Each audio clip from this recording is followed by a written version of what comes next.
Korban yang baru berusia 7 tahun diduga tertabrak mobil truk pengolah semen saat sedang bermain di belakang truk pengolah semen tersebut. Akibatnya korban harus dibawa ke rumah sakit untuk mendapatkan pertolongan medis.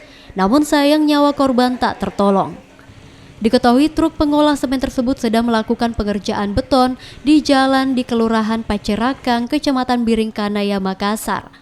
Kini truk tersebut disita polisi, sementara sopir truk dimintai keterangannya di Polrestabes Makassar. Pihak kepolisian setempat karena kejadiannya sangat cepat dan itu pukulan bagi keluarga kami, sehingga kami fokus ke mengurus jenazahnya dulu. Baru kemudian kalau selesai itu semua baru kami berkoordinasi dengan pemerintah setempat tentang segala sesuatunya.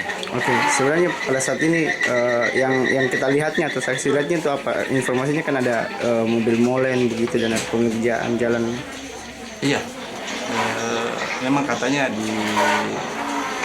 kena oleh mobil molen seperti itu.